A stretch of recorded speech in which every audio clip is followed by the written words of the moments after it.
South ఇండియాలోనే అతి తక్కువ ధరలకే నాణ్యమైన రత్నాలని అందించే ఏకైక సంస్థ 6JVR.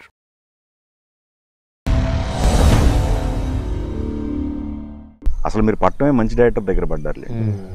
పూరి జగన్నాథ్ అదే ఆయన అప్కమింగ్ లో వస్తున్న టైంలో కరెక్ట్ గా మంచి కసి మీద ఉన్న డైరెక్టర్ ఆ టైంలో.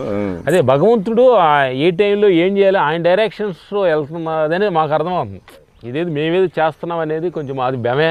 ఇంతకుముందు అనుకునేవాళ్ళని ఈ మధ్య ఇది మంద కాదు, ఇది ఏదో ఒక శక్తి మమ్మల్ని అలా నడిపిస్తుంది అనేది ఇది రియల్గా జరుగుతుంది.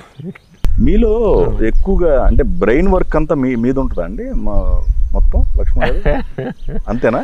అంటే నేను కొంచెం ఆ కథ మాట్లాడేది దానిలో నేను మైక్ కట్ యాక్షన్ కట్ చేస్తాను. బెదర్ కంపోజింగ్స్ స్పాట్కి వెళ్ళి వస్తుంటారు. అందుకని బ్రెయిన్ ఏం లేదు, స్పాట్లో వాడు ఎక్కువ మాట్లాడుతున్నాను ఎక్కువ పెరిగింది అనుకుంటున్నాను. అదేం కాదు, తక్కువ మాట్లాడతాను లేదు అనుకుంటారు. ఏం కాదు, అలా ఏం లేదు, ఇద్దరు సమానమే. అట్లా ఒక థాట్ వాడు వస్తుంది, ఒక నా థాట్ వస్తుంది. ఒకరు ఒక ఫైట్లో ఎక్కువ 2 థాట్స్ నా ఎక్స్ట్రా రావచ్చు, ఒక ఫైట్ తక్కువ రావచ్చు. అందుకని అందుకని ఒకటి గొప్ప ఒకటి తక్కువ ఒకటి ఎక్కువ ఏం కాదు. మీ ఇద్దరులో ఒకళ్ళు బాగా అగ్రెసివ్గా ఉంటారంట, ఎవరు అంటే ఇప్పుడు ఎండన్ అంటే ఒక్కొక్క మాలి వాడు ఉంటాడు, ఒక్కొక్క మాలి నేను ఉంటాను. అంతేనా? సందర్భాన్ని బట్టేనా? అంటారు చిన్నోడే నేను ఎక్కువ కోపడతాడు అనటండి, ఈడంటాడు. కొంతమంది నేనంటాను, మాకే కన్ఫ్యూజింగ్గా ఉంది. మీరే డిసైడ్ చేసుకోవాలి.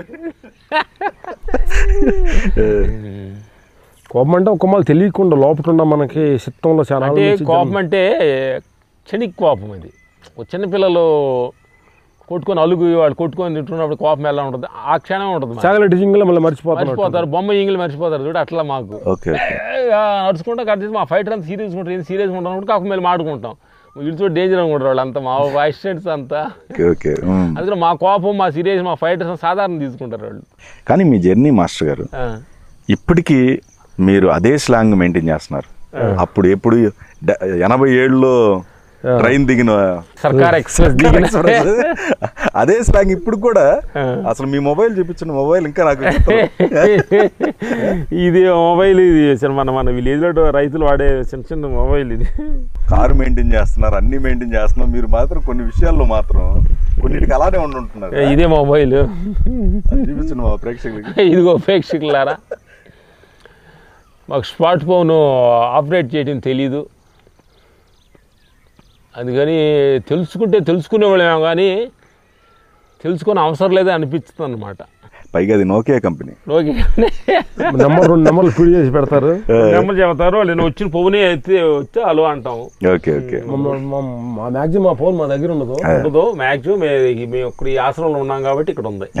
అది మాస్టర్ గారు, మీ లైఫ్కి సంబంధించి చాలామంది ఇన్స్పిరేషన్గా తీసుకునే ఘట్టాలు ఉన్నాయి వాస్తవానికి. అంటే మీ జర్నీ ఏ స్ట్రగుల్స్ అనుభవించారు ఇప్పటి వరకు? ఎలాంటి స్ట్రగుల్ అనుభవించారు?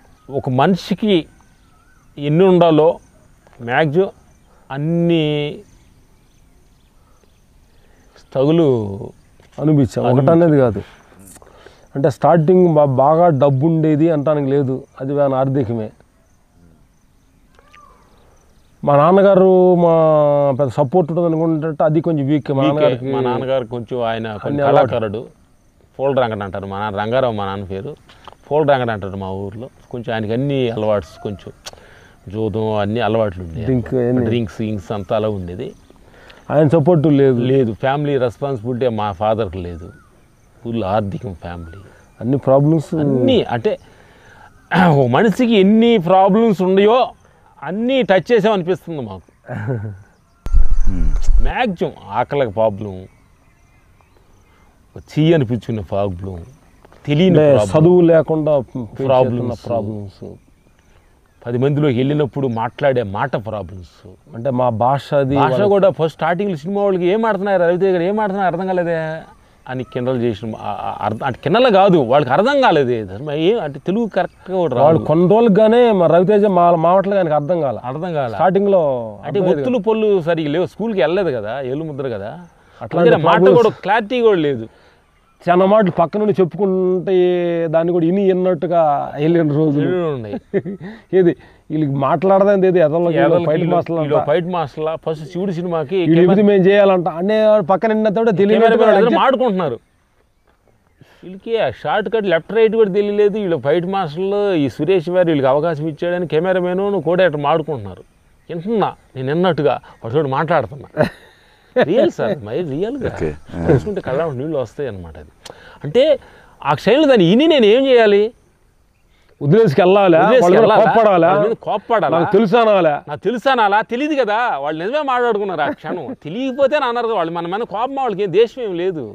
కానీ ఆ కెమెరా ముందు లెఫ్ట్ రైట్ తెలియలా. నేను లెఫ్ట్ రైట్ అంటే రైట్ లెఫ్ట్ కూడా నాకు తెలీదు. కెమెరా పక్కకు వచ్చి చూస్తుండేవాడు రైట్ షోల్డర్ అనుకుంటే రైట్ కావాలి, ఎడం చేయి లెఫ్ట్ కావాలా, అక్కడికి వచ్చి సార్ రైట్ చూడండి సార్ అనేవాడిని. ఇక్కడికి వచ్చిన తర్వాత చెప్పేవాడిని. అక్కడ ఉన్న రైట్ లెఫ్ట్ అనేవాడిని కాదు. ఎందువల్ల అంటే మా పల్లెటూరులో వచ్చి యాక్చువల్గా రోడ్ల మీద జర్నీ కార్లు జర్నీలు ఉంటే రైట్ లెఫ్ట్, కానీ పల్లెటూరులో రైట్ లెఫ్ట్ గురించి పెద్ద ప్రాధాన్యత ఉంది. పైగా కెమెరాకి రైట్ లెఫ్ట్ అనేది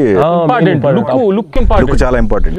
అప్పుడు ఏంటంటే స్టార్టింగ్ లో వెళ్ళినప్పుడు కొంచెం రైట్ లెఫ్ట్, ఇప్పుడు లేటెస్ట్ గా వచ్చి రైట్ లెఫ్ట్ కటింగ్స్ అడ్వాన్స్ అయిపోయి దానికి ప్రాధాన్యత లేదు. స్టార్టింగ్ లో కొంచెం ఇబ్బంది ఉంది. కనుక ఫస్ట్ మేము చెన్నై వెళ్ళినప్పుడు రాజు మాస్టర్ అన్నాడు, అరే ఫైటర్స్ అంతా S6 ఎక్కువ అన్నారు. ఎస్ ఏంటి సార్ 6 అర్థం కాదా అనగా వెనక పటామనం చమ్మేనాడు. S6 తెలీదు అంటే సార్ 6 తెలీదు S తెలీదు సార్, 6 లేదు S తెలీదు. అప్పుడు ఫైటర్ అంటే X కానీ వెళ్ళరు అన్నారు. అది అలాంటి ఎన్నో అవమానాలు అంటే అన్నింటిలో కూడా దాన్ని పే చేసుకుంటూ వస్తున్నాం. అక్కడికి వెళ్ళిన తర్వాత కొంచెం చెన్నై వెళ్ళిన తర్వాత కొంచెం ట్యూషన్కి వెళ్ళి 1 2 3 నేర్చుకోవటం, ABCD S6 అనేది నేర్చుకోవటం, ఇట్లా ప్రతిదీ కూడా అనుభవం ప్రకారమే. నిజంగా మీ పట్టుదల అండి, మీ విషయంలో మీ పట్టుదల అది నిజంగా గాడ్ గిఫ్ట్ మీకు. అది రాయిలో దేవుడు ఉంటారు అని మనం అందరూ పూజిస్తున్నాం కదా. మేము లేపిన రాయిలో దేవుడు కూడా ఉన్నాడు అనిపిస్తుంది. అంటే దేవుడు ఆకారం లేకపోయినా గుండ్రంగా ఉండొచ్చేమో కానీ ఇది లోపల జీవం ఉందనిపించింది. లైఫ్ జర్నీలో అవమానాలు ఎన్ని కూడా తట్టుకొని మన సంకల్పం ఒకటి, మన ఆశయం ఒకటి, మిగిలిన ఎన్ని ఆలోచించాల్సిన అవసరం లేదు అని ముందుకెళ్ళారు. ఎన్నుంటే సాధించారు.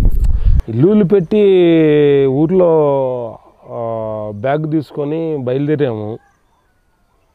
బాగా పనిచేసేవాళ్ళని పని మానేసి ఇంట్లోంచి బయలుదేరాము. దానికి వెనకం చేయకూడదన్న ఒక భావనతో ముందుకి ఆ కష్టాలని. ఏదో అంటే మన గొప్పతనం అనేది నాకు అనిపించట్లేదు. ఎంత అవమానంగా ఉంటుందో అదేదో మా అవమానం నా తలుచుకుంటే కళ్ళ నీళ్ళు వస్తున్నాయి. అంటే అవమానాన్ని వెనక్కి తీసుకెళ్దామని ఏ రోజు థాట్ రాలా. అవమానమేనా లేదా వాడి మీద అవతలోడు అవమానం చేయడాన్ని అతని మీద వైరాగ్యం పెంచుకున్నామని కాదు, అవమానమని నేను క్షేమైనట్టు కాదు. ప్రతి అవమానం కూడా ఒక పాఠంగా, ఒక ఆటగానే. ఇప్పుడు ఏంటంటే నా ఫీలింగ్ ఏంటంటే, మా ఫీలింగ్ ఇప్పుడు అర్థమవుతుంది ఏంటంటే,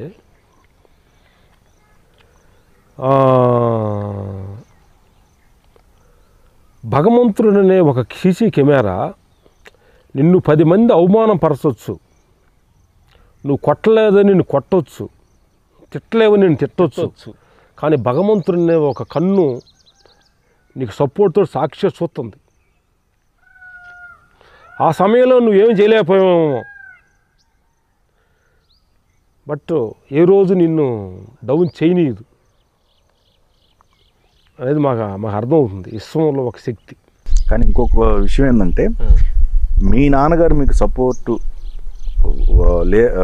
లేరని చెప్పారు కదా, సపోర్ట్గా ఉన్నారు. కానీ ఆయన ప్లేస్లో మీ అన్నయ్య గారు మాత్రం ఖచ్చితంగా మా ఫాదర్ ఫేస్ని ఫిలప్ చేశారు మా అన్నగారు. కరెక్ట్.